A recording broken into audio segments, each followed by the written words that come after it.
Let's talk about what actually constitutes an ask. So, a lot of folks think if you just say, "Will you consider giving a gift this year?" that they have asked the prospect. That is not the case.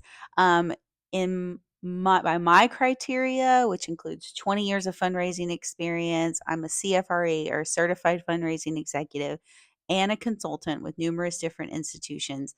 An ask is constituted by three things. First, you have to have a specific dollar amount. You can't ask someone to consider. Conditional language is a no-no. Um, they're not considering a gift. You want them to give a gift. And you want them to give a gift of a specific amount. Because if they say no to giving in general, if you leave your ask general and unspecific, then they've said no. There's no place to go from there. So, but if you are asking for a specific amount, then you can begin a negotiation process so that if they're not comfortable with that specific level, you can figure out what level they might be comfortable at. And you can end up walking away with nothing if you use conditional language or unspecific ask amounts, whereas you are more likely to walk away with something when you have a specific ask. So the first element is a dollar amount, with 1B being avoid conditional language. Part two is you need a question. So you can't just say, "We would really love you to give a gift of $100,000 over the next 5 years." That's a statement. It's not a question. What is the donor supposed to do from there? That's not conversationally, it's not a trigger for them to respond. You want to make sure, will you help out our annual fund this year by making a multi year pledge of $100,000 over the next 5 years? That's an ask. And the third element is a pause. Don't say anything after you have asked the question that contains a specific dollar amount, because what you want to be able to do is gauge whatever the donor says next and make sure that that is their genuine reaction.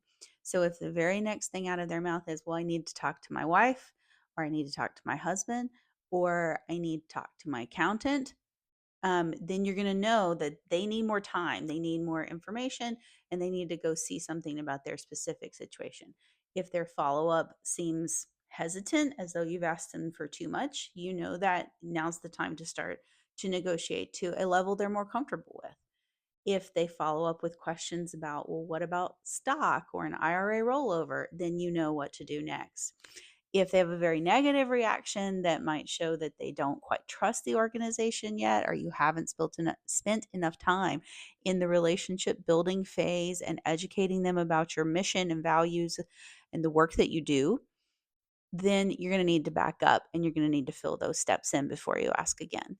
But if you jump in before they have a chance to respond and you say, "Or 50,000 would be okay," or we could also split the designation between scholarships and annual fund.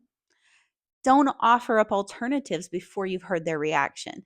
And it's a very human impulse to fill that space, to fill the dead air. But you need to give your donor space to respond genuinely.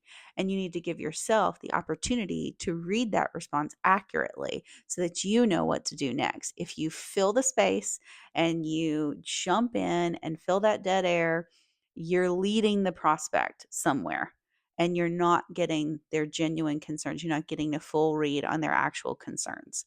So, again, to recap, you've got to have an ask amount, a specific dollar amount. You've got to ask a question so the donor knows that they are now required to respond to what you've proposed. And you need to leave that empty space after the ask, pause and listen. Pause and listen. And also, always avoid that unconditional language. It will absolutely bite you. So make sure you're doing those things when you are actually making an ask, and you will have greater success.